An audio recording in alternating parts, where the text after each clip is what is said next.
नमस्कार, बहुत बहुत स्वागत है आप सभी का। मैं हूं निखिल सिंह। आप देख रहे हैं दो टूक। और 2026 में 5 राज्यों में विधानसभा चुनाव होने हैं और उससे पहले संपन्न हुए हैं महाराष्ट्र नगर निकाय के चुनाव, जिन्हें कई मायनों में मिनी विधानसभा का चुनाव कहा जा रहा है। और इन चुनावों में परिणामों ने एक बार फिर से बीजेपी और एनडीए को जीत का जश्न मनाने का मौका दिया है। एनडीए का विजय रथ लगातार जीत की राह पर है। बीजेपी की अगुवाई वाले महायुति को शानदार जीत ने विपक्ष को एक बड़ा झटका दिया है। मुंबई से लेकर नागपुर, पुणे और नासिक तक हर नगर निगम में बीजेपी और शिवसेना शिंदे गुट ने अपनी मजबूत पकड़ बनाई है। खासकर बीएमसी चुनाव में, जहां ठाकरे बंधुओं ने 2 दशकों के बाद एकता का संदेश दिया था, वहां भी बीजेपी ने अपना झंडा गाड़ दिया है। और यही नहीं, पुणे से लेकर अकोला, पिंपरी चिंचवाड़, नवी मुंबई, सांगली तक महायुति के विजय रथ से विपक्षी महाविकास अघाड़ी को हर कदम पर पीछे धकेल दिया है। यह चुनाव इस लिहाज से भी महत्वपूर्ण है कि इन चुनावों में पहले के गठबंधन कई तरह से दरक गए थे। सियासी दल अपनी अपनी राह ढूंढ रहे थे। येन केन प्रकारेण जीत की बेचैनी उनमें साफ देखी जा सकती थी। और इस फेर में कुछ दलों ने अपने पुराने साथियों को पीछे छोड़ दिया, तो कुछ बिछड़े पुराने भाई और भतीजे वाले दल भी एक साथ नजर आए। लेकिन हार जीत के बाद यह तय है कि ये समीकरण भी बदलेंगे, जो राज्य की सियासत को एक नई दिशा दे सकते हैं। तो ये चुनाव नतीजे क्या कहते हैं, क्या है इनके मायने? क्या राज्य की सियासत एक नई दिशा में जा रही है?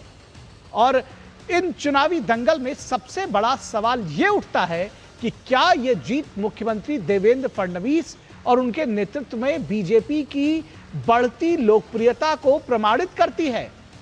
क्या उद्धव ठाकरे की सियासी धारा अब खत्म होने को ओर बढ़ रही है और शरद पवार की राजनीति की लहर कहीं ठंडी पड़ने वाली है? यह सवाल बार बार उठ रहा है। बात कांग्रेस की भी होगी, जो कह रही है कि वैसे तो जनता ने उसको खूब भर भर कर वोट दिए थे, उनके प्रत्याशियों की लोकप्रियता का कहीं कोई मुकाबला नहीं था, कहीं कोई सानी नहीं था, लेकिन दरअसल उनके वोट ही चोरी हो गए। ये एक बार राग फिर से कांग्रेस ने आलापा है। तो क्या इस पर जो विपक्षी दल है वो अपने बयान दे रहे हैं और उनका क्या कहना है? इन सभी सवालों पर गहराई से चर्चा करेंगे और साथ ही जानेंगे क्या ये चुनाव महाराष्ट्र की राजनीति में एक नए बदलाव का संकेत है। जुड़े रहिए हमारे साथ दो टूक में। सबसे पहले हम दो टूक में बात करेंगे कि जैसे ही रिजल्ट्स आने शुरू हुए, चुनाव नतीजों के आने की शुरुआत हुई, उसके साथ ही सियासी दलों के नेताओं के बयान भी सामने आने लगे। पूरे दिन जमकर बयानों के तीर, बयानों के बाण चलते रहे। तो सबसे पहले आपको दिखाते हैं कि इन पूरे दिन में किसने क्या कुछ कहा, किसने क्या कुछ सुना। आपको दिखाते हैं।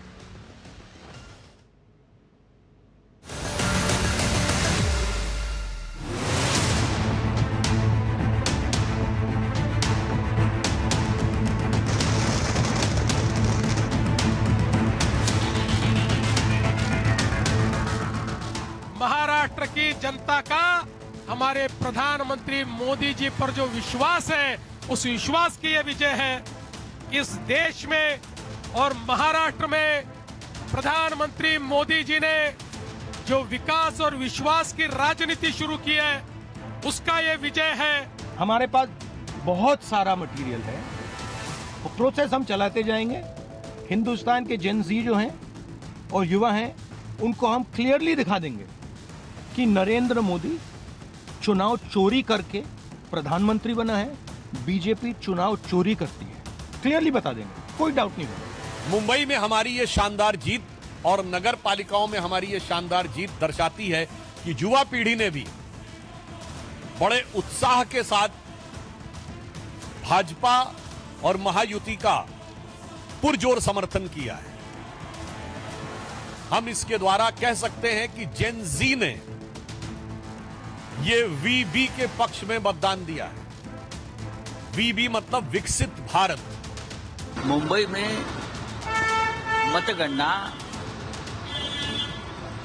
जिस तरह से शुरू है, पूरे निर्णय नतीजे आने के लिए रात के 12 बजे, रात को 12 बजे जो आंकड़े सामने आ रहे हैं वो झूठे हैं। आज वो जनता का विश्वास खो बैठे हैं। नकारात्मक राजनीति के लिए कोई जगह नहीं है। अब भारत प्रधानमंत्री नरेंद्र मोदी जी के नेतृत्व में महाराष्ट्र के कर्तृत्ववान मुख्यमंत्री देवेंद्र फडणवीस और हमारे उप मुख्यमंत्री एकनाथराव शिंदे और अजीत दादा पवार, इनके नेतृत्व में तेजी से विकास को गति देने वाली, सुशासन देने वाली व्यवस्था को स्थापित करना चाहते हैं। पहले ही इतने तो पहले उनके मेरे ख्याल से 66 तो अनअपोज ही हो गए थे, तो इंक मिट रही थी। राहुल जी ने भी ट्वीट किया है। तो इलेक्शन कमीशन के ऊपर और चुनावी प्रक्रिया के ऊपर देश के अंदर लगातार सवाल खड़े हो गए और ये लोकतंत्र के लिए बहुत घातक है। देखिए, अब जनता को भी आदत पड़ गई है राहुल जी के रोना धोना। ये ऐसे ही चलेगा क्योंकि एक के बाद दूसरा चुनाव कांग्रेस पार्टी हारती रहेगी और अब तक 95-96 चुनाव कांग्रेस पार्टी राहुल जी के नेतृत्व में हार चुकी है। 2026 में हार की सेंचुरी कांग्रेस पार्टी लगाएगी और राहुल जी यही बयान देंगे, अपना सुधार कोई नहीं करेंगे। तो महाराष्ट्र की सियासत पर चर्चा करने के लिए खास मेहमान हमारे साथ जुड़े हुए हैं। उनसे जानने समझने की कोशिश करेंगे कि अब महाराष्ट्र के सियासत की धारा किस ओर जा रही है, क्या है इन चुनाव परिणामों के मायने। हमारे साथ शिवसेना यूबीटी के किशोर तिवारी जुड़े हुए हैं, शिवसेना यूबीटी के प्रवक्ता हैं। बहुत स्वागत है सर आपका। हमारे साथ सीमा मलिक जो कि एनसीपी की प्रवक्ता है, हमारे साथ जुड़ी हैं। सीमा जी बहुत स्वागत है। अजय वर्मा कांग्रेस के नेता हैं, हमारे साथ जुड़े हैं। अजय जी बहुत स्वागत है आपका। और हमारे साथ राकेश शुक्ला सीनियर जर्नलिस्ट, वो भी जुड़े हुए हैं। बीजेपी के प्रवक्ता भी थोड़ी देर में हमारे साथ जुड़ेंगे। फिलहाल शुरुआत अगर मैं अजय वर्मा जी आपके साथ करना चाहूँ तो किस तरह से आत्म मंथन करेंगे, क्या कहाँ चूक हो गई? क्योंकि आप लोग फिर अभी भी यही कह रहे हैं कि भाई हम लोग तो जीते ही थे चुनाव और ईवीएम ने हरा दिया या वोट चोरी हो गया। क्या अभी भी वही स्टैंड है या कुछ आत्ममंथन करेंगे? देखिए निखिल जी, माँ माटी मानुस और महाराष्ट्र को जिस तरह से विखंडित करने का काम देश की सरकार और उसके मुखिया और उसके सहयोगी संगठन, जिसमें ED, CBI, EC, IT, police, प्रशासन, अडानी साहब, अंबानी साहब और ये सारे इनके सहयोगी। आपको याद होना चाहिए कि शिवसेना और शिंदे साहब, मतलब एकनाथ शिंदे और उद्धव ठाकरे साहब और अजीत पवार जी और अब उनके अंकल दोनों पवार साहब, शरद पवार साहब एक ही दल के पार्टी के नेता थे। लेकिन जैसे ही वहां पर चुनाव आए विधानसभा के, तो वहां इनके दूत जागरूक हो गए। एकनाथ शिंदे साहब के ऊपर भी ईडी के पोर्टल पे उनके 4-5 विधायकों के नाम भी, उधर अजीत पवार साहब के लिए 27 तारीख को माननीय मुख्यमंत्री नहीं बल्कि प्रधानमंत्री जी ने जनसभा में कहा था 27 तारीख को कि 70,000 के करोड़ के चोरी वाले जेल जाएंगे, चक्की पीसेंगे मित्रों। और 4 तारीख को यानी 7 दिन बाद वो डिप्टी सीएम बना दिए जाते हैं और बीजेपी नामक वॉशिंग मशीन में धुलकर साफ होकर आ जाते। तो जब इन्होंने वहां पर तोड़फोड़ करी और शिवसेना से शिवसेना को विखंडित करा और इनका टारगेट ये था बीजेपी को मजबूत करके अपनी इसी से लेके आगे बढ़ना। ये चुनाव जो आए हैं ये उसी का सीधा सीधा नतीजा और रिजल्ट है। साई मिटाना 66 तो इनके पहले ही हो चुके थे। साई मिटाना ईवीएम को अपने, क्योंकि इजराइल के दौरे अक्सर इनके कुछ मंत्री और कुछ लोग करते हैं। अब जैसे चाइना को इन्होंने देश हित में, राष्ट्र हित में, राष्ट्रीय सम्मान, रेड कॉर्पेट के लिए बुला लिया, तो ऐसे ही महाराष्ट्र के चुनाव में अगर जनता के बीच जाते और ये मतपत्र से चुनाव करा के जाते बिना इसके ईवीएम के, तो लगता कि हाँ ये मत जनता के हित में हुए हैं। जब तक मतपत्र से चुनाव नहीं होंगे आप लोग हार नहीं मानेंगे जी? यानी ये आपका यही कहना है ना कि ये ईडी, सीबीआई और ये तमाम जो आपने इतना सारा लंबा जो गिनाया, ये सारे इन सब ने मिलकर चुनाव हरा दिया, वरना जनता ने आपको हराया, जिताया था, आप ये कहना चाह रहे हैं? अनडाउटली पहले वोट चोरी की गई इसी द्वारा। जब कितने वोटर बढ़े और कितने वोटर कटे, हमने लिस्ट दी। हमारे नेता राहुल जी ने कहा कि देखिए एक एक घर में इतने लोग, इतने नामों के लोग। भाई ये लोग बीच में जो बोल रहे हैं मैं इनके बीच में नहीं बोलूंगा, बाद में कर लेंगे। मैं इस पे नहीं जाऊंगा, इसका जवाब ले लेते हैं, इसका जवाब ले लेते हैं। 10 सेकंड में फाइनल कर दूं, फिर आप जवाब ले लें। ठीक है, फाइनल में ये कहना चाहता हूं रखिए। केवल देश के प्रधानमंत्री जी से और बीजेपी के उन लोगों से कि इस लोकतंत्र को रक्त रंजित मत करिए। तानाशाहों का और अभिमानियों का हाल बुरा हुआ है होता है। दुर्योधन का हाल आपने देखा, कंस का हाल आपने देखा और रावण का हाल आपने देखा। और आने वाले कल में वैसे भी समय खराब है, परिवर्तन प्रकृति का नियम है, बदलाव अपने आप हो जाएगा। ठीक है, ठीक है। हमारे साथ बीजेपी के प्रवक्ता विजय शर्मा जुड़ चुके हैं। स्वागत है विजय शर्मा जी। और सबसे पहले आपके आते ही अजय वर्मा जी ने जो कुछ कहा है, दरअसल वो कह रहे हैं कि हम चुनाव हारे नहीं हैं, ये ईडी, सीबीआई और जो तमाम हथकंडे हैं बीजेपी, उन्होंने चुनाव हमको हरा दिया है, वरना हम तो चुनाव जीते थे। निखिल जी, एक बार बताइए, चुनाव तो शुरू भी नहीं हुआ था तभी इन्होंने हार मान ली थी। बिहार में इन्होंने हार मान ली थी। आप मुझे बताइए, वहां पर महाराष्ट्र में चुनाव थे, कितनी रैली की इनके नेताओं ने, कहां गए इनके नेता? बिहार में चुनाव था, कहां थे इनके नेता? विदेश में घूम रहे थे। अरे जनता कोई इनकी बंधुआ मजदूर है क्या? ये जनता के लिए काम करते नहीं है, गरीबों के लिए काम करते नहीं है, जनता के बीच जाते नहीं है, दुख दर्द में रहते नहीं है। इनको जनता जबरदस्ती वोट दे दे क्या? ये राजाशाही है क्या? इन्होंने कोई वो समझ रखा है, जनता खरीद रखी है क्या कि यहाँ राजाशाही है कि आप जो मर्जी जनता के साथ कीजिए लेकिन जनता हमें वोट दे? इनका कहना है कि भाई वो सारे लोग विपक्ष के। निखिल जी 5 सेकंड का, आपने राजीव गांधी जी का बयान सुना था? अगर नहीं सुना तो मैं सुनवा देता हूँ। जब तो बैलेट से ही चुनाव होते थे, तब 86-87 सीटें हमारी आ गई थी, तो कहते मैं इस पे यकीन नहीं कर सकता, 8% से 12% हुई और इनकी इतनी सीटें कैसे बढ़ गई? 2 सीट से इनके 86 सीट कैसे आ गई? तो तब क्या था बताना मुझे, और ईवीएम कौन लेके आया था ये बताना मुझे, और क्या कमी है? बिहार में इन्होंने कितने शोर शराबा किया, सुप्रीम कोर्ट तक गए और सुप्रीम कोर्ट की निगरानी में एसआईआर की कार्रवाई हुई सारी। आप मुझे बताइए, उसके बाद में 45 दिन इनको मिले, कोई इन्होंने एक भी आदमी व्यक्ति खड़ा किया, इसकी वोट काटी गई, कोई अनियमितता पाई गई? सुप्रीम कोर्ट में इन्होंने कोई एफिडेविट दिया कि यहाँ चुनाव में ये धांधली हुई है? अरे आके टीवी पे इधर उधर की गाली, अडानी अबानी। आप मुझे बताइए, शायद आपको याद नहीं होगा, मुझे तो अच्छे से याद है, हमारे टाइम में टाटा बिरला हुआ करते थे जी। देश के उद्योगपतियों को गाली देना कब बंद करेंगे? देश के विकास को रोकना चाहते? कभी इन्होंने कॉलगेट के बारे में गाली दी? एंडरसन किसने भगाया? इन्होंने भगाया ना। ठीक है, अरे उसके लिए भी इन्होंने एक समझौता किया था। भाई आप मुझे बताइए, यहां से वहां बात करते हो, सच्ची बात। आज अखिलेश जी ने कहा, ठीक है उन्होंने जो भी बोला, लेकिन उन्होंने ये तो बोला कि हमें एक दूसरे तरीके से लड़ाई लड़नी पड़ेगी और हम लड़ाई लड़ेंगे, हमें बीजेपी का तभी मुकाबला कर पाएंगे, तब हम लड़ाई एक अच्छे से लड़ेंगे। ठीक है, आपको ये पता नहीं है क्या है ये जमीनी सच्चाई क्या है? आप वहां ड्राइंग रूम में बैठते हो, आप तो क्या कहते हो कि गरीबी माइंडसेट है। ये राहुल गांधी जी के बयान बता रहा हूं। देश के बहुसंख्यक को आप गाली देते हो, फिर आप उम्मीद करते हो उनको वोट दे दे। कैसे वोट देने? देश का जनमानस आज जाग चुका है, विकास की आप बात नहीं करते हो, भ्रष्टाचार आप चरम पे था। जब आप बताइए, इन्होंने बोला ईडी सीबीआई इधर आरोप लगाए, 2014 से पहले किसकी सरकार थी? कांग्रेस की सरकार थी ना। किसके लोग पकड़े गए? कांग्रेस के पकड़े गए, कांग्रेस के सहयोगी पकड़े गए। आप मुझे बताइए, ए राजा कौन था? कनिमोरी कौन था?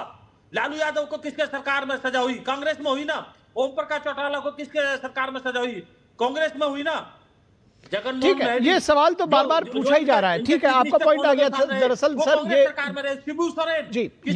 ये सवाल तो बार बार पूछा ही जा रहा है कि इसी ईवीएम से कांग्रेस चुनाव जीती भी है, लोकसभा का भी चुनाव जीती है और तमाम चुनाव वो हारे भी हैं। तो अब ऐसा क्या हो गया जिसको लेकर के मैं इससे पहले कि अपने शिवसेना यूबीटी के पास जाऊं। ठीक है सर, चुनाव तो ये जीते हैं निखिल जी, 40 हम जीते तो 33 ये भी जीते हैं। ठीक है, ये इस बात को क्यों नहीं मानते हैं? तो नहीं वो तो वहां पर इसका प्रश्न नहीं उठाते और यही एक अपने आप में सवाल उठता है जो जिसका जवाब आगे देंगे, हम कांग्रेस के नेता से लेंगे इसका जवाब। लेकिन आज समय इन्हें अपने झांकने का है कि हमारी कहां कमी रहेगी। हमारी 240 सीटें आई। ठीक है, मैं यहाँ पर दरअसल इस बात को, हमने देश की जनता को कभी दोष नहीं दिया। ये देश की जनता को गाली देने लगते हैं, बहुमत को गाली देते हैं। ठीक है, इसी पॉइंट को इससे पहले कि हम सीमा मलिक के पास और तिवारी जी के पास आए, मैं राकेश शुक्ला जी के पास जानना चाहूंगा। राकेश शुक्ला जी, ये बार बार जो हार का ठीकरा ईवीएम पर फोड़ देना और ये कहना, क्या ये लोकतंत्र का, जनता का अपमान मानते हैं आप?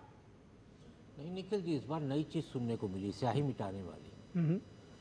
तो मेरा मानना ये है कि यदि स्याही मिटाने के बाद यदि मतदाता जा रहा है और फिर से वोट डालने जा रहा है तो हर पार्टी का पोलिंग एजेंट वहाँ पे रहता है और 1200 के करीब वोट होती है और पोलिंग एजेंट उसी मोहल्ले का होता है। तो ये हर पार्टी के पोलिंग एजेंट की जिम्मेदारी होती है क्या एक व्यक्ति जो एक बार वोट डाल चुका है दोबारा वोट डालने आ रहा है क्या। ये बड़ा महत्वपूर्ण प्रश्न होता है कि भाई पोलिंग एजेंट हर पार्टी का वहाँ बैठा हुआ है तो यदि वो पुनः जा रहा है तो पोलिंग एजेंट को उसको तत्काल पकड़ लेना चाहिए। दूसरा, यदि आप स्याही मिटाने की बात कर रहे हैं तो मुझे लगता है ये सीधे सीधे तो मतदाता के ऊपर भी आरोप लगाया जा रहा जो नहीं लगना चाहिए। अलग अलग तरीके की जो बातें होती रहती हैं तो ठीक है। अभी अजय जी ने कहा कि वोट चोरी हुई, राहुल जी ने भी कहा कि हम उसका खुलासा करेंगे, अभी आपने बयान दिखाया। भाई हम ये कह रहे हैं कि लगातार अभी 3-4 चुनाव हुए, हरियाणा का हुआ, दिल्ली का हुआ, बिहार का हुआ, अब महाराष्ट्र का हुआ है। महाराष्ट्र का विधानसभा चुनाव भी हुआ था, उसको लेके राहुल गांधी तमाम तरह के आंकड़े लेके सामने आए। ये मामला सुप्रीम कोर्ट में भी गया हुआ है, कोर्ट में भी चल रहा है, चुनाव आयोग को लगातार कटघरे में खड़ा किया जा रहा है। मेरा कुल मिला के मानना ये है कि सभी जो इंडी गठबंधन के लोग हैं उनको आज अखिलेश यादव जी की कही बातों पर गंभीरता से विचार करना चाहिए और यदि वो उस पर अमल नहीं करेंगे तो सने सने जिस तरीके से, मैं नहीं चाहता कि विपक्ष कमजोर हो, देश में मजबूत विपक्ष होना चाहिए, जिस तरीके के हालात पैदा हो रहे हैं और मतदाता लगातार मुंह मोड़ता हो जा रहा है, ऐसे में तमाम जो बड़े राजनीतिक दल है, क्षेत्रीय दल है, उनका अस्तित्व संकट में आ जाएगा। क्योंकि अभी आप देखिए तो महाराष्ट्र के 2 चुनाव ऐसे हैं, एक विधानसभा का चुनाव जिसको हम जमीनी स्तर का चुनाव मानते हैं, दूसरा स्थानीय निकाय का चुनाव। तो आपके नगर परिषद का चुनाव अभी हुआ था, अब नगर निगम का चुनाव हुआ। ये ऐसे चुनाव हैं जो सीधे ग्रास रूट वोटर वाला होता है, ग्रास रूट मतदाता का होता है। इन दोनों चुनावों में जो हालत हुई है विपक्ष की, अब भारतीय जनता पार्टी जिस तरीके से मूव करते हुए आगे बढ़ रही है, उससे मुझे लगता है कि इनको इस बात का मनन करने की जरूरत है, आत्मचिंतन करने की जरूरत है कि ग्रास रूट मतदाता और कार्यकर्ता दोनों इनसे अलग होता जा रहा है। उसके लिए मेहनत करने की जरूरत है, क्षेत्रीय दलों को भी और देश की राष्ट्रीय पार्टी है कांग्रेस उसको। ठीक है, ये बात तो उनके लिए है, वो हम, मुझे लगता है ये बात वो समझते हैं, या तो वो मेहनत कर नहीं सकते और या तो उनको लगता है कि ये चूंकि अब हमारे साथ में कांग्रेस के भी साथी बैठे हुए हैं, वो कह रहे हैं कि नहीं भाई ये तो रिगिंग ही है बार बार और वोट चोरी हो रहा है। हालांकि तर्क की कसौटी पर आप इसको सही नहीं ठहरा पा रहे हैं, लेकिन उसके बावजूद आपका ये मत है। फिलहाल अगर मैं इस बात को किशोर तिवारी जी से समझना चाहूँ, किशोर तिवारी जी कहाँ चूक हो गई? दोनों भाई 20 साल बाद सामने आए, अब तो सर्वाइवल की लड़ाई ही रह गई, जिसको कहा जा रहा था कि अब कहाँ खड़े हैं, क्योंकि ये चुनाव, इसका आकलन कैसे करेंगे आप? ये इसकी तो उम्मीद नहीं हो रही होगी आप लोगों को। ऐसा कुछ नहीं है। बंबई के अंदर, मुंबई के अंदर जो महानगर का चुनाव हुआ उसमें 116 सीटें उनको मिली, 107 सीटें हमको मिली विपक्ष को, और कांग्रेस को भी अच्छी सीटें मिली, उनकी 6 कम हुई, हमारी 10-12 सीटें कम हुई। लेकिन जनाधार तो बना ही हुआ है, पार्टियां तो है ही। लेकिन मैं मानूंगा जो महाराष्ट्र के नगर निगमों में जो 29 में से 28 में जो चुनाव हुए उसमें कई जगह बीजेपी को अभूतपूर्व यश मिला है, जिसमें मैं पूना, पिंपरी चिंचवड ले लूं, सोलापुर ले लूं, यानी मराठवाड़ा में भी हुआ, विदर्भ में भी हुआ। विदर्भ में तो एक चंद्रपुर उनके पास से गई, लातूर गई, और बाकी जगह तो एक वसई विरार एक आघाड़ी के पास गई। ये सब 3 छोड़ दिए तो इनके पास है 26। तो राकेश शुक्ला जी ने कहा कि अभी नगर परिषद के भी चुनाव हुए थे जी, उसमें भी ऐसा ही ट्रेंड चला था, जीत ऐसी हुई, लेकिन ट्रेंड कैसा चला था? चुनाव पत्र के साथ हर घर में पाकिट दिया गया और पाकिट खोल के देखने पर उसमें पैसे थे और लोगों ने पैसों का सम्मान रखा, कहीं नहीं रखा, क्योंकि 100% बांटने पे भी इनके तो बम्बई में दिख रहा है इतना पैसा। आपको पता है ये जो बात आप कह रहे हैं, ये दरअसल मतदाताओं का भी अपमान है। ये कहना मैं समझता हूं, क्योंकि आप ये अगर कहते हैं कि मतदाताओं को पैसे देकर खरीद लिया गया, तो ये उनका भी अपमान है। सर, आप इस बात को बहुत बेहतर तरीके से समझ रहे होंगे, इतने मुझे पूरा सीजन नेता हैं। मेरा निखिल जी, इसमें मेरा जवाब लेना 5 सेकंड का। अरे तुम नहीं, बोलिए तिवारी जी, बोलिए, आप पहले अपनी बात खत्म कर दीजिए। मेरी बात पूरी करने दो, बाद में बीजेपी वाले इसको नकारेंगे, आप भी नकारो। तो मैं बता रहा हूं कि चुनाव जिस दिशा में जा रहे हैं, जिस दिशा में चुनाव के नतीजे आ रहे हैं, तो मैं अभी बताता हूं कि महाराष्ट्र में लोकसभा के बाद विधानसभा का चुनाव हुआ। विधानसभा के चुनाव के पहले 6 महीने का लाडली बहन के पैसे दे दिए। अब मुंबई में चुनाव हो रहा था, इन्होंने 2 किस्त एडवांस में देने की बात की, तो इलेक्शन कमीशन में हमने पिटीशन डाला तो उन्होंने बोला 1 दो। तो लाडली बहना नाराज न हो इसलिए इन्होंने अपने पास से दे दी। अब महाराष्ट्र में जैसा एकनाथ शिंदे का उदय होना, एकनाथ शिंदे फिर गुवाहाटी जाना, सूरत जाना, एकनाथ शिंदे फिर गोवा आके सीएम बनना, ये सब चीजों से महाराष्ट्र में अडानी की कृपा बहुत होने लगी है और ये चुनाव में प्रजातंत्र को खतरा हो गया।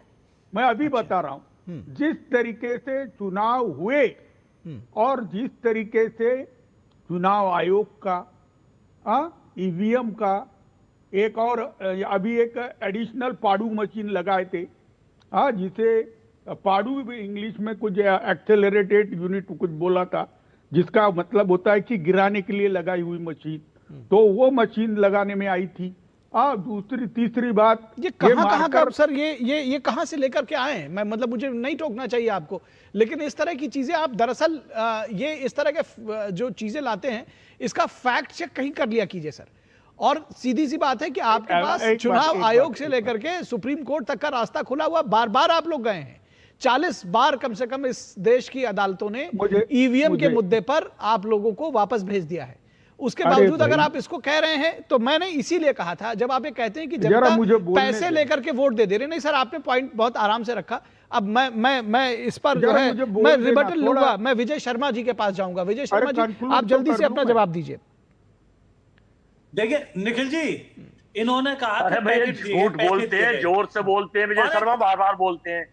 इनके झूठ को मुझे एक्सपोज करना था। 10 आएंगे अजय जी, आपके पास भी आएंगे। अजय जी आएंगे, अजय जी आएंगे, अजय जी आएंगे, अजय जी आएंगे, अजय जी आएंगे, आपके पास भी आएंगे, आपके पास भी आएंगे, अजय जी आएंगे। पर जैसे तबे पर वो उछलते हैं ना, अरे अजय जी, विजय जी पॉपकॉर्न की तरह उछलने लगते हैं जब इनसे क्वेश्चन पूछा जाता है, इनके ऊपर सवाल उठाते हैं। अजय जी, इस तरह दोनों लोग बोलेंगे तो समझ में नहीं आएगा ना। आपके पास आऊंगा, मैंने आपको कह दिया तो आपके पास आऊंगा, आप रेस्ट एश्योर्ड, आपके पास आऊंगा। अभी विजय जी को बोलने दीजिए, ठीक है।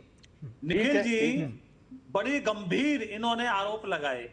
किशोर जी बड़े सम्मानित आदमी है, मैं उनसे ये पूछना चाहता हूं कि किस शहर में कहां कितनी कंप्लेंट आई, किसने पुलिस को कंप्लेंट दी, कहां प्रेस कॉन्फ्रेंस करके दिखाए गए, कौन व्यक्ति था, अमुक व्यक्ति जिसका नाम बताओ जो इनके घर पे पैसे देने गया। कैसी बातें कर रहे हो? और आप खुद मान रहे हो कि 90 से 100 सीटें आपको मिली है, तो इसका मतलब आपके भी कार्यकर्ता है ना। आपके किस कार्यकर्ता को पैसे देने गए? तो क्या कार्यकर्ता या वोटर वहां बिका हुआ है क्या? आप क्या कहना चाहते हो? ये मतदाताओं का अपमान है। अरे आप मुझे बताइए, दिल्ली, बॉम्बे के अंदर, मुंबई के अंदर कितना काम हुआ है? 475 किलोमीटर तो मेट्रो बनी है, और भूमिगत येलो लाइन, वो अपना पर्पल लाइन भी और एक्वा लाइन भी, कोस्टल रोड जो बनी है 8 लेन की 30 किलोमीटर बनी है, और अटल सेतु 22 किलोमीटर, 16,000 करोड़ के नए एसटीपी बनाए गए हैं, जो सीवरेज ट्रीटमेंट प्लांट है, ताकि समुद्र में मलमूत्र ना जाए। ये काम हुआ। नवी मुंबई में एयरपोर्ट बना है, बदावन बंदरगाह बना है, सारे के तहत गरीबों को मकान दिया गया साहब को की तैयारी है देने को, ठीक है। उसके तहत 120 स्क्वायर फुट के जो थे उनको 600 स्क्वायर फुट के मकान दिए जा रहे हैं, और जो धारावी एशिया की सबसे बड़ी झुग्गी बस्ती थी उसको रीडेवलप किया जा रहा है। तो ये ठीक है, आप विकास की बात कर रहे हैं, आप विकास की बात कर रहे हैं, विकास की बात बीजेपी करती रही है। उनका कहना है कि हम विकास की सियासत कर रहे हैं, ठीक है, ये विजय शर्मा जी ने जो विकास की चीजें थी वो गिनाई। मैं इससे पहले कि सीमा जी के पास जाऊं, सीमा जी थोड़ा सा धैर्य रखिएगा, बारी आप ही की थी, लेकिन दरअसल अजय जी कुछ कहना चाह रहे हैं बीच में। अजय जी कुछ कहना चाह रहे हैं। सर अजय जी को कुछ कह लेने दीजिए, उसके बाद आता हूं। अजय जी को कुछ कह लेने दीजिए। देखिए 25,000 करोड़ रुपए सरकार ने रेलवे स्टेशनों के सुधार के लिए दिए, उसमें से सारे मैक्सिमम अडानी साहब को दे दिए। जहाजों के सारे जो अड्डे बनवाए, जिसे कहते हैं हवाई अड्डे, वो सब बनवाए देश की सरकार जनता की टैक्स के पैसे से, वो सारे उसमें उनको दे दिए गए। जो है बनाए जा रहे हैं सब उनकी तैयारी है, राजा साहब की तैयारी है। मैं दूसरी चीज पूछना चाहता हूँ सर, ये चुनाव तो एक बहाना है, पूरी जनता को ये बताना है। ये भावना गवली, संजय सेठ, के गीता, नवीन जिंदल, सीएम रमेश, शुभांशु अधिकारी, हिमांशु शर्मा, अजीत पवार, हेमंत बिश्व शर्मा, ये ईडी के रेट पे आप देखिए, ये सबको डर है। ऐसे महाराष्ट्र में आप क्या समझ रहे हैं? इन्हें तो जोर से बोलते हैं, बार बार बोलो, मैं हर बार कहता हूं ये बात, तेज बोलो, जोर से बोलो, झूठ बोलो। चूंकि ये पता है कौन साहब है विजय साहब। विजय साहब बड़े सम्मानित आदमी है, प्रवक्ता हैं, लेकिन मित्रों पहले मैंने सोचा था कि मेरी माँ ने मुझे जन्म दिया है और मैं शायद, लगता है मुझे, मैं शायद नॉन बायोलॉजिकल, ये नॉन बायोलॉजिकल की पार्टी के प्रवक्ता हैं और इनका काम यह है जोर से बोलो, झूठ बोलो और फिर कह देंगे पुलिस को शिकायत नहीं करी, ईडी को शिकायत नहीं करी, सरकार में नहीं गए, कोर्ट में नहीं गए। अरे 22 में ऑर्डर करा आपने, ईडी को सारे अधिकार दे दिए, उसके खिलाफ कोई शिकायत नहीं। कोर्ट में तो गए थे आप लोग, राहुल गांधी भी कोर्ट में गए थे, कोर्ट में तो गए थे ना आप लोग, कोर्ट में गए थे। एफिडेविट जब देने को कहा गया था चुनाव आयोग ने, उसके बावजूद आपने नहीं दिया था, कोर्ट में गए थे। एफिडेविट देने से कोर्ट में गए थे ना, कोर्ट में तो गए थे सर, कोर्ट में गए थे, क्या हुआ सर? आदरणीय निखिल जी, अगर मैंने आप दूरदर्शन है तो मैंने आपके ऊपर आरोप लगाए हैं तो एफिडेविट भेज दूं? अरे भाई आप बार भाई अगर आपने सही कहा है तो देने में गुरेज क्या है? मैं खैर उस बहस में नहीं जा रहा हूं, मैं उस बहस में नहीं जा रहा हूं। मैं तो सिर्फ ये कह रहा था कि मैं तो सिर्फ ये कह रहा था भाई अदालत में भी तो गए हैं आप, चुनाव आयोग के ऊपर तो आपने प्रश्न चिन्ह लगाई दिए। ठीक है, मैं विजय शर्मा जी से जवाब लूंगा, उसके बाद सीमा जी के पास जाऊंगा। हाकिम से सोचा था कि हाकिम से करेंगे हम ठीक, अजय जी आपका पॉइंट तो आ गया, अब जवाब ले लीजिए। से करेंगे हम फरियाद और हाकिम भी इनकारी। ठीक है सर, अब आपने आरोप लगा लिया, अब जवाब भी तो ले लीजिए। अजय जी आरोप लगा लिया आपने, अब जवाब भी तो ले लीजिए। ठीक, ये कोई जवाब नहीं देंगे। अजय जी बड़े सम्मान के साथ बिंदुवार आपको मैं जवाब दूंगा, एक एक बात का दूंगा। आपने रेलवे स्टेशन का बोला, मैं आपको चुनौती देता हूं टीवी के ऊपर, तथ्य के आधार पे आप लाइए। ई टेंडरिंग होती है, बाकायदा टाइम दिया जाता है, जिसकी सबसे नीचे बोली होती है उसको मिलता है। आप मुझे एक मामला बता दीजिए, कोई कोर्ट गया हो ई टेंडरिंग में जिसकी सबसे लो बिड हो और जिसको नहीं मिला हो। देखिए आप देश के प्रधानमंत्री को गाली दे रहे हो टीवी पे बैठ के, सरकारी टीवी चैनल के ऊपर देखिए आप कैसे गरिया रहे हो। हिम्मत किसकी है? दूसरा नहीं, उसके बाद ये भी आप कह रहे हैं कि भाई लोकतंत्र खतरे में है। एयरपोर्ट का नाम लिया, देश में आज गाली तो ये दे रहे हैं, ये भी आपको पता होगा, डबल से ज्यादा एयरपोर्ट बन गए, 2000 जहाजों के ऑर्डर दे दिए गए हैं विदेश में। ये है इतनी, आप मुझे बताइए टाटा के पास दोबारा से की दो बहन गौड़ाई और संजना गौड़ाई ने सर बोलने दीजिए अजय जी। अजय जी जब आप बोल रहे थे तो कोई नहीं और नहीं बोल रहा था। राष्ट्रपति को देखिए इस तरह से अजय जी जब आप बोल रहे थे तो कोई और नहीं बोल रहा था, फिर आप जब आपका बारी आएगी तो वो बोलेंगे, मैं उनको कैसे रोकूंगा, है ना? फिर तो डिबेट नहीं होगी, इसका मतलब आपके पास तथ्य नहीं है, इसका मतलब सीधे यही होगा। अजय जी आप बहुत अच्छी डिबेट कर रहे हैं, लेकिन अगर आप ऊपर बोलेंगे तो ये दर्शक भी देख रहे हैं कि आप दूसरों को नहीं बोलने दे रहे हैं, इसका मतलब आपका तथ्य नहीं है, ये माना जाएगा। लेकिन आप अगर शांत रहेंगे तो उनको सुनिए, बारी बारी से अपनी अपनी बात रखिए, क्या दिक्कत है? विजय जी अपनी बात रखिए, जवाब तो ले लीजिए। के आधार पर अजय जी से सवाल पूछे जो इन्होंने गंभीर आरोप लगाए हैं, ऐसे आरोप लगाने टीवी चैनल के ऊपर गलत है। आप ठीक है हमारी नीतियों में कमी निकालिए, आप देश के प्रधानमंत्री को गाली देते हैं, दीजिए जो देना आपको। आप क्या दिखा रहे हो बताओ ना मुझे, उसका जवाब देता हूं। आप बताओ तो सही, इसमें मुझे नहीं दिखाई देता। ठीक है, चलिए आते हैं आपके पास। अभी आप दोनों लोगों को शांत हो जाइए। अभी मैं असल में मैं जो है सीमा जी के पास नहीं जा पाया हूँ, सीमा मलिक जी के पास जाऊंगा। देश का विकास नहीं चाहते, देश के उद्योगपतियों चाहते हैं, क्योंकि ये विदेशी उद्योगपतियों को प्यार करते हैं। चलिए अभी आप लोग अपने पॉइंट्स अपने पास रखिए, अभी अपने पॉइंट्स अपने पास रखिए। मैं सीमा जी के पास जा रहा हूं, एक और एंगल जोड़ते हैं भाई डिबेट में। आप लोग भी सुनिए, दूसरों को भी सुनिए। सर मैं ये कह रहा हूं सीमा मलिक जी, एनसीपी की अगर बात करें, अजित पवार को साथ लेने के बावजूद चाचा भतीजा साथ में आए, उसके बावजूद पुणे की नगर पालिका तक हार गए। क्या पवार ब्रांड कमजोर पड़ रहा है? कैसे देखेंगे? आपका आकलन क्या है? होता है एक हार जीत से कुछ ऐसा नहीं होता कि ब्रांड कमजोर पड़ रहा है या कुछ ऐसी चीजें जो एक छोटे से इलेक्शन में अगर कोई एक बार हार और जीत लगी रहती है तो इससे अगर आप मैं इसमें एक चीज ऐड ऑन कर दूं, क्योंकि आपने देखा, नहीं, इसमें आपने देखा कि जो बाकी हमारे साथी हैं, किशोर तिवारी जी हैं या अजय वर्मा जी हैं, ये कह रहे हैं कि भाई रिग किए गए पोल्स और बहुत ईमानदारी से नहीं हुआ। कि आप भी इसी तरह से कह रही हैं? जी, 2-3 मिनट तो दे दीजिए बोलने के लिए, तो मैं आपको बहुत शॉर्ट में सब कुछ बता दूं। नहीं, बिल्कुल बोलिए आप। देखिए, मैं यही कह रही हूँ कि जो रिग करने वाली बात है, एक जो लेवल प्लेइंग फील्ड होती है वो ऑपोजिशन को कभी भी नहीं मिलती, हमने सबने देखा है। और इस इलेक्शन में भी आपको मैं बता दूं कि जिस तरह से 68 जो कैंडिडेट्स हैं जिनको आना पोस्ट खड़ा किया गया है और उसमें हर चीज मनी पावर से लेके मसल पावर सब कुछ यूज किया गया है।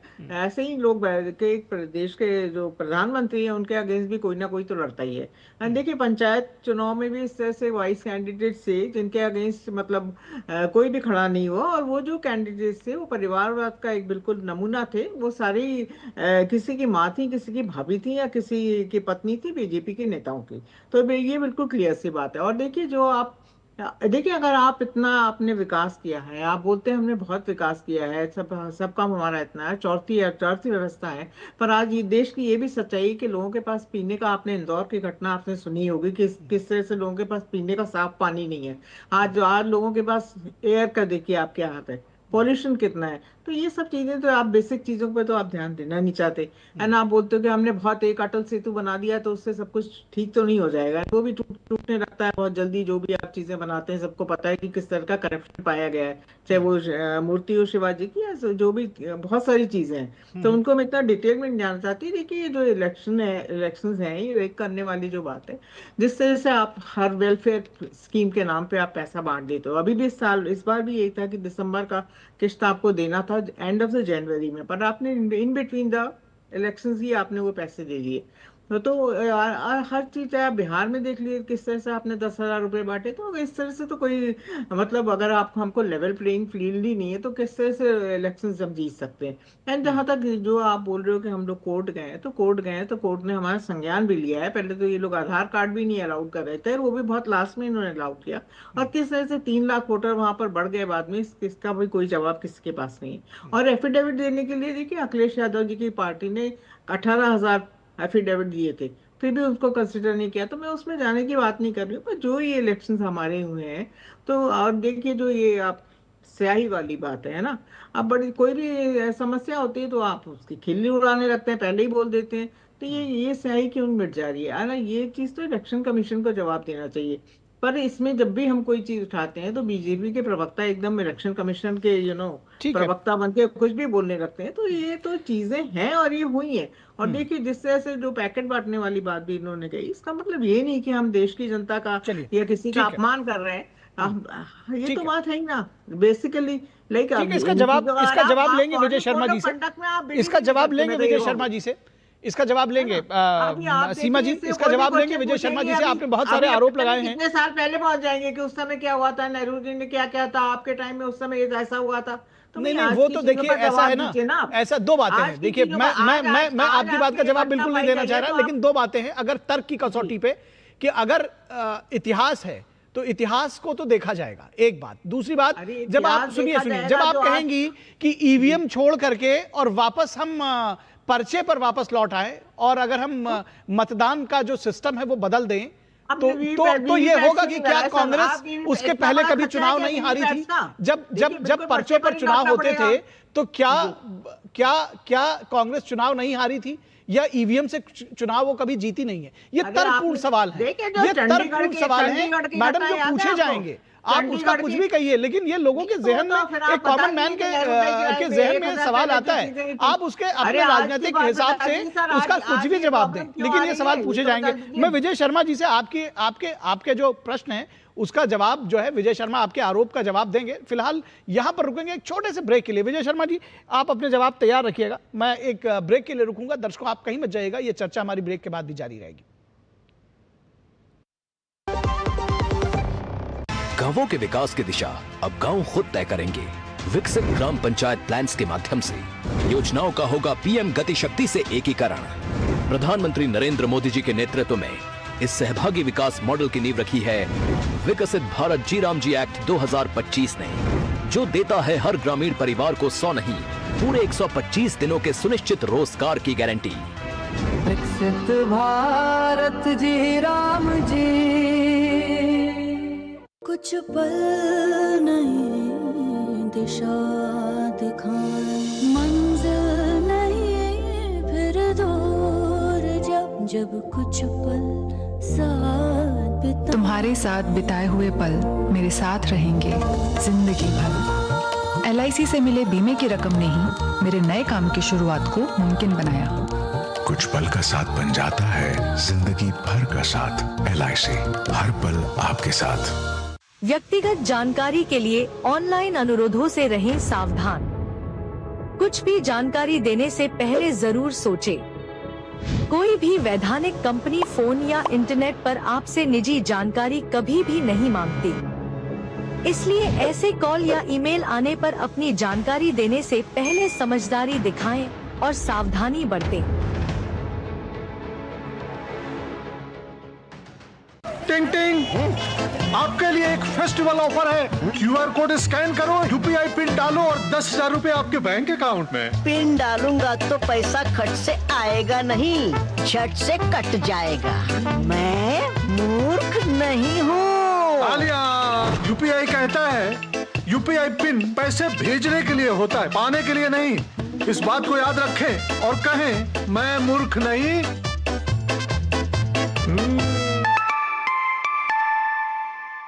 जाइए आप भी किसी का टेस्ट लीजिए। 4 किलो गेंदा, 2 किलो लिल्ली, 3 किलो ऑर्किड और 1 पेटी गेंदा बांध देना। अरुण भाई, एक साथ इतना बड़ा ऑर्डर अभी कर दिए, मतलब कोई जादुई चिराग हाथ लगा है क्या? देखिए, जादुई चिराग है तो क्रेडिट कार्ड है। PM स्वनिधि योजना के तहत कोई भी स्ट्रीट वेंडर अपना दूसरी बार का लोन टाइम से चुका दे तो ये UPI से लिंक रुपए क्रेडिट कार्ड उसका हो सकता है। अच्छा। और सबसे बड़ी बात यह है कि मेरा ये कार्ड UPI ID से लिंक है तो काम मिलता है क्रेडिट एक्सेस। देखिए, शुरुआत में कार्ड की लिमिट 10,000, पर समय समय पे पैसा वापस करने पे लिमिट बढ़ जाए कितनी? कितना? 30,000। PM स्वनिधि, उत्थान, सम्मान और स्वाभिमान।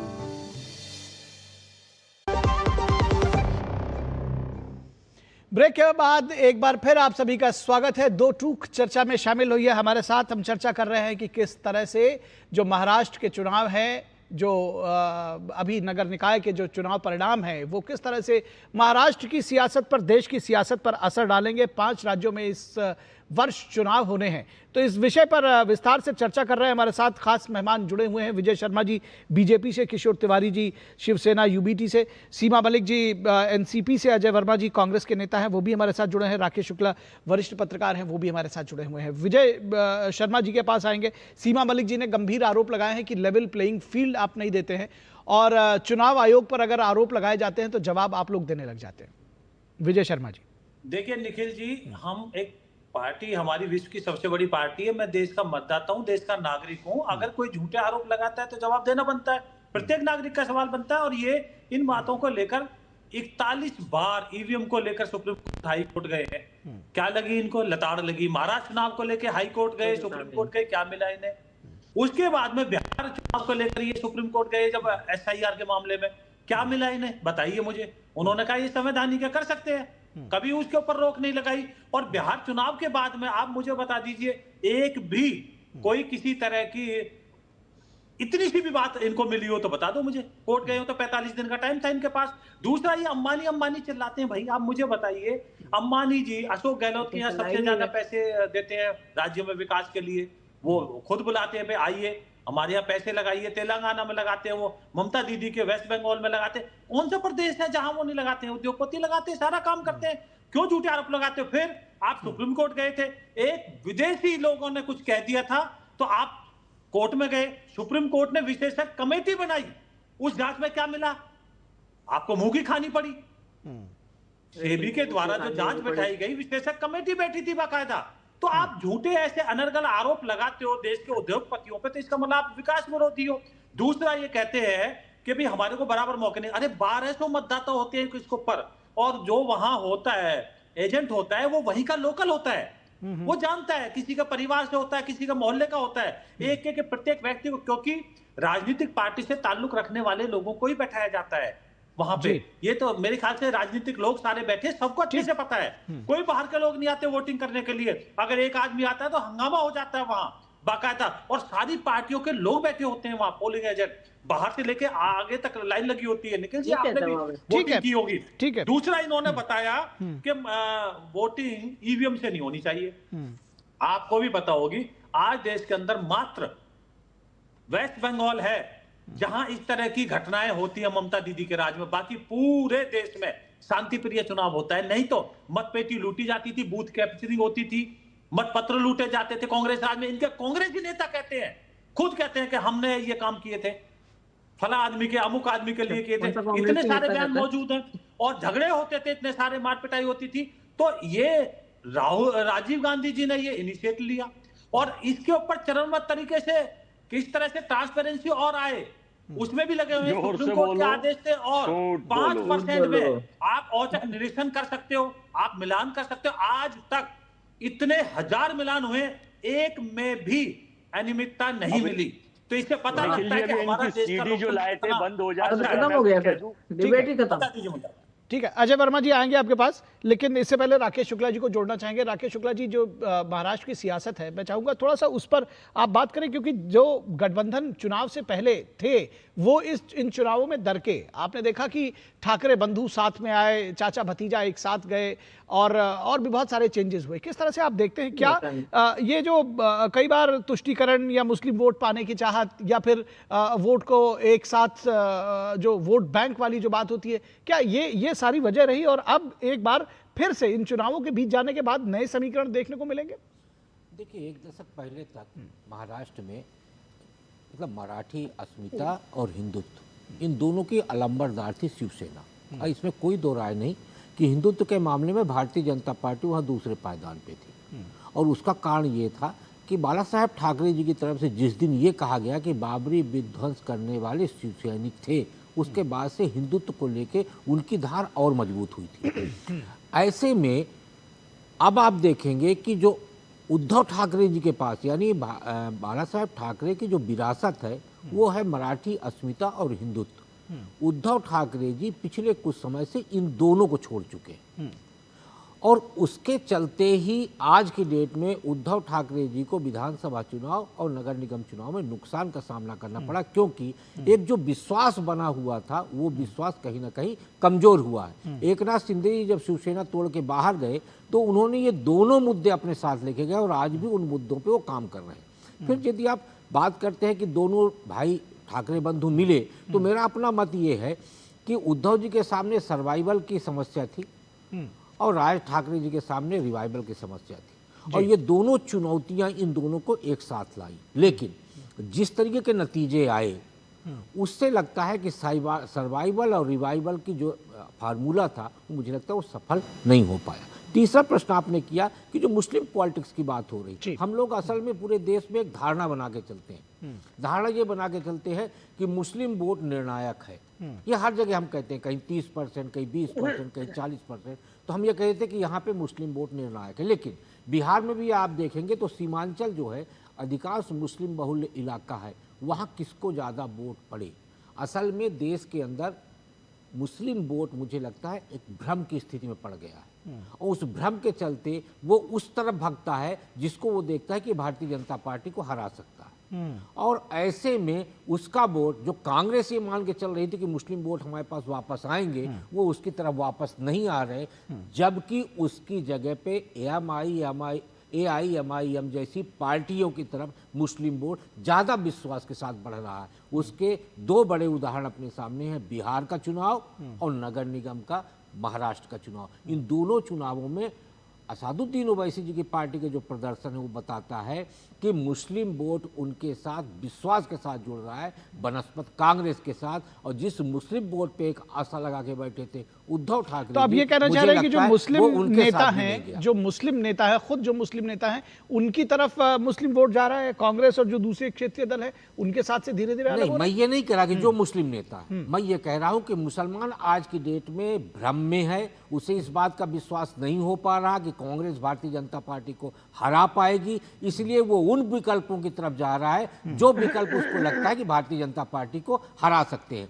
इसीलिए हाल के चुनाव में उद्धव के साथ भी मुस्लिम वोट कम गया या गया होगा, कांग्रेस के साथ भी कम गया, और बहुसंख्यक मुस्लिम वोट असदुद्दीन ओवैसी जी के साथ जाता हुआ दिखा है। और यहां तक कि जिन 70 वार्डों पे मुंबई में चुनाव लड़ा समाजवादी पार्टी ने, उनका प्रदर्शन भी बेहतर रहा, और समाजवादी पार्टी को सिर्फ 2 ही वोट मिले, उत्तर भारतीयों के और मुसलमानों के। तो इसका मतलब ये हुआ कि उत्तर भारतीय और मुसलमानों को केंद्रित करके कांग्रेस अलग चुनाव लड़ने का जो निर्णय ली थी, मुझे लगता है वो निर्णय उसका बेहतर साबित नहीं हुआ। ठीक है, मराठी अस्मिता और हिंदुत्व का मुद्दा छोड़ने की बात आपने उठाई, इसका जवाब किशोर तिवारी जी देंगे। किशोर तिवारी जी बहुत देर से कुछ कहना चाह रहे हैं, तो आप अपनी बात तो कहिएगा ही, लेकिन ये सवाल उठता है और ये पूछा जाएगा कि क्या उद्धव ठाकरे ने जो मराठी अस्मिता और हिंदुत्व का, खासतौर पर हिंदुत्व के एक बड़े लंबरदार जिसको कहते हैं माने जाते थे, तो जो शिफ्ट किया उन्होंने, उसका ही दंड कहीं ना कहीं जनता ने दे दिया, और उनको मुस्लिम वोट भी नहीं मिला ठीक से, हिंदुओं का भी वोट नहीं मिला। तो जिसको कहते हैं ना कि चिंता में दोनों गए, माया मिली न राम। ऐसा तो नहीं है। बंबई के राकेश शुक्ला जी, बंबई के जो चुनाव के नतीजे आए हैं तो बहुत ही क्लोज कॉन्टेस्ट हुआ, और शिवसेना उद्धव ठाकरे जी की इसके 90 उम्मीदवार बड़े कंफर्टेबली थे, जिसमें से 65 चुन के आए और 1000-1500 मत के डिफरेंस से बचे हुए हारे, तो उनका कुछ ज्यादा लॉस नहीं हुआ। लेकिन मैं ये बात पूछना चाहता हूं विजय जी से कि क्या ये फेयर बात थी कि जब शेषन साहब थे, TN शेषन साहब, जब बाला साहब ठाकरे जी ने हिंदू, किशोर जी मैं बीच में टोक रहा हूं, मैं एक चीज जानना चाहता हूं कि मुंबई की अभी हम बात किए, तो मुंबई में जिन 90 सीटों पे एकनाथ शिंदे जिन 90 वार्डों पे चुनाव लड़े, उसमें 87 ऐसे वार्ड थे जहां सीधा मुकाबला उनका उद्धव ठाकरे की शिवसेना से थी जी। तो वहां जो 87 वार्ड जहां चुनाव हुआ, उन 87 वार्डों के नतीजे क्या बताते हैं कि हिंदुत्व का वोट किसके साथ गया, मराठी अस्मिता का वोट किसके साथ गया? मेरे कहने का तात्पर्य ये था। एक मिनट मैं बता रहा हूं। एकनाथ शिंदे को लोगों ने प्रेफरेंस में सेकंड पे ही रखा है, और उद्धव ठाकरे फर्स्ट प्रेफरेंस पे ही है। उसी कंपैरिजन में मैंने बोला था। अब मैं एक बात बताता हूं कि जब बाला साहेब ठाकरे को डिस्क्वालीफाई किया था, वो इलेक्शन लड़ने से ही 6 साल के लिए इलेक्शन कमीशन ने, तब उन्होंने कहा था हिंदू एकता के लिए वोट दो या हिंदू धर्म के लिए वोट दो। अब महाराष्ट्र के जो सीएम है इस वक्त, उन्होंने विकास पर वोट मिला ऐसा आज बोल रहे हैं, लेकिन उन्होंने चुनाव के दरमियान ये कहा कि बंबई का मेयर हिंदू होगा, फिर उन्होंने कहा कि बंबई का मेयर मराठी होगा, तो मुंबई का मेयर मराठी होगा, मुंबई का मेयर हिंदू होगा। तो ये फिक्का परस्ती नहीं है क्या? ये कॉन्स्टिट्यूशनल वायलेशन नहीं है? ये कोड ऑफ कंडक्ट के खिलाफ नहीं है? इलेक्शन कमीशन एक तमाशा बन के बैठा था। इलेक्शन कमीशन ने मार्कर जो लाए थे वो बोगस थे। इलेक्शन कमीशन ने कोई एक्शन लिया नहीं। ठीक है, जवाब ले लेते हैं। वीडियो ठीक है, जवाब ले लेते हैं शर्मा जी से। अरे मुझे बोलने तो दो। अच्छा चलिए, खत्म कर लीजिए। मुझे लगा पॉइंट टू पॉइंट जवाब लेते रहेंगे, ठीक रहेगा। खत्म कर लीजिए, खत्म करिए किशोर जी। अरे वो अडानी के रिप्रेजेंटेटिव बोल के आए हैं विजय शर्मा, वो बीजेपी के होते तो पूछना था। इतनी अडानी की वकालत तो मैंने कभी देखी नहीं थी। अभी मैं बताता हूं तुमको कि इलेक्शन कमीशन चुप बैठा, पुलिस चुप बैठी, स्पीकर जा रहा है, अपोजिशन के उम्मीदवारों को विड्रॉ कर ले रहा है, रिटर्निंग ऑफिसर को रूम में बंद कर ले रहा है, हाँ, और इसके वीडियोस वायरल हो रहे। एक्स मेंबर ऑफ पार्लियामेंट को धमकियां दे रहा है, ये हो गया। अब खुले पैसे बांटे जा रहे, खुले पैसे बांटे जा रहे। नागपुर में 52 खुले जो मिनिस्टर ठीक है सर, ये आरोप आप पहले भी लगा चुके हैं। आपने कहा मुझे कंप्लीट करने दीजिएगा, मुझे लगा कोई आप नया पॉइंट लेकर आएंगे। विजय शर्मा जी, इसका जवाब आप दीजिएगा, लेकिन रुकेंगे एक छोटे से ब्रेक के लिए। दर्शकों कहीं मत जाइएगा, जवाब विजय शर्मा जी देने वाले हैं। चर्चा हमारी ब्रेक के बाद भी जारी रहेगी।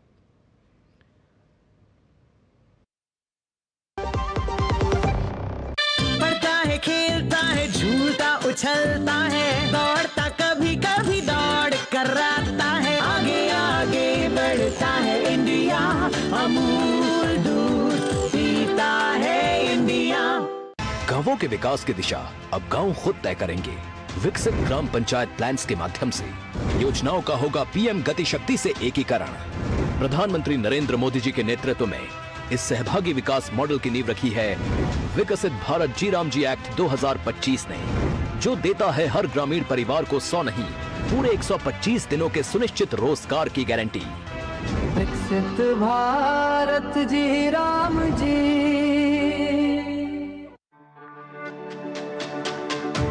मेरी पसंद, मेरी पसंद,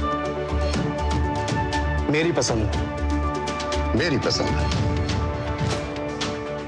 हमारी पसंद, हम सबकी पसंद। मजबूत देश का मजबूत सरिया हो गया स्टील।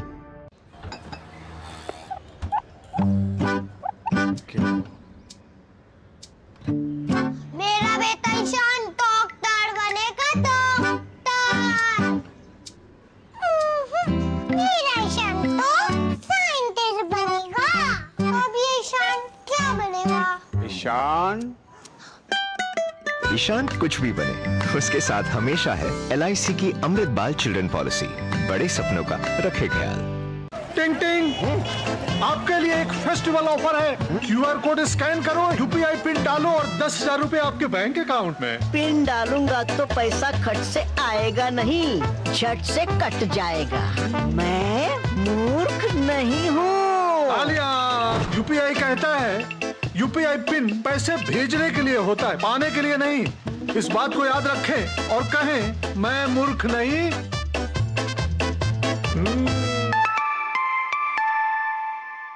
जाइए, आप भी किसी का टेस्ट लीजिए।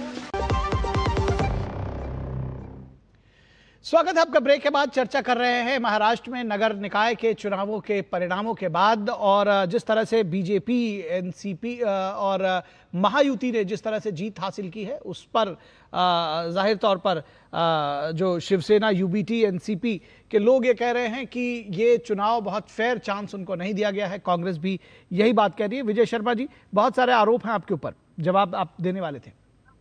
निखिल जी, जो देवेंद्र जी ने, हमारे सीएम साहब ने बात बोली थी, वो ओवैसी जी ने क्या बोला था पता है इनको? उसके बारे में एक शब्द बोला नहीं बोलेंगे किशोर जी। उन्होंने कहा देश की प्रधानमंत्री बुर्का पहनने वाली होगी। अरे कमाल है, जहां मुस्लिम राष्ट्र है, पाकिस्तान, बांग्लादेश, वहां उन्होंने बुर्का नहीं पहना। बेनजीर भुट्टो ने नहीं पहना, वो अपना दो महिला वहां पे रही, बांग्लादेश में रही, किसी ने नहीं पहना हो तो बता दीजिए आप मुझे। तो ये इस तरह की बातें करना बेकार है। तो उन्होंने बोला, क्योंकि हमारा मानना है कि इस देश में रहने वाला प्रत्येक नागरिक हिंदू है, क्योंकि यहाँ की संस्कृति हिंदुत्व की है, यहाँ सनातन है। हम मानते हैं कि यह सनातनी है सारे। ठीक है, किसी ने कोई दूसरा धर्म अपना लिया, हम सबका सम्मान करते हैं। तो इस विषय में उन्होंने बोला कि यहाँ का हिंदू और मराठी होगा। भाई, आपको हिंदू और मराठी से इतनी चिढ़ क्यों है?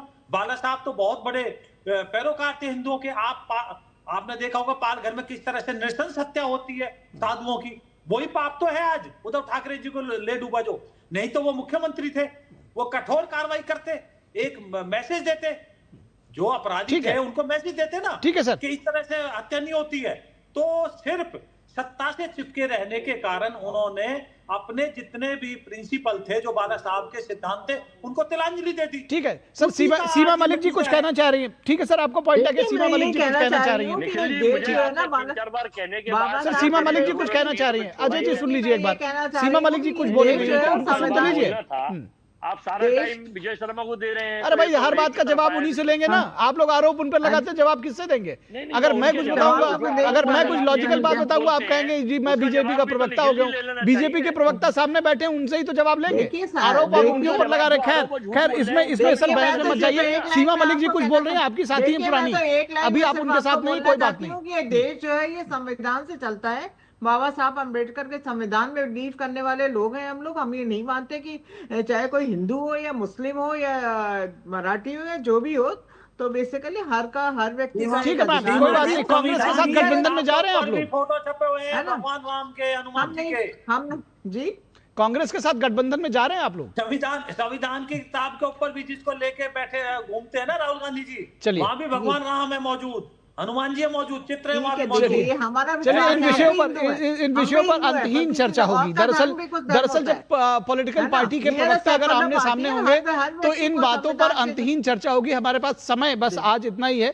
विजय शर्मा जी बहुत शुक्रिया, किशोर तिवारी जी, सीमा मलिक जी, अजय वर्मा जी, राकेश शुक्ला जी बहुत शुक्रिया हमारे साथ जुड़ने के लिए।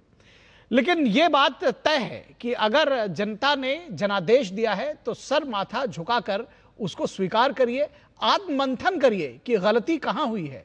और जब तक आप या कोई भी दल, कांग्रेस हो, शिवसेना, यूबीटी हो या कोई भी, जब तक ये बार बार कहते रहेंगे कि हमको जनता ने नहीं हराया, जनता ने पैसे ले लिए, तो इन्हें सिर्फ जनता का ही अपमान है, बल्कि आप दरअसल आत्ममंथन नहीं करना चाहते, जनता को बेवकूफ बनाना चाहते हैं। और जनता सब जानती है, ये पब्लिक है, सब जानती है। दो टूक में बस इतना ही, इजाजत दीजिए, नमस्कार।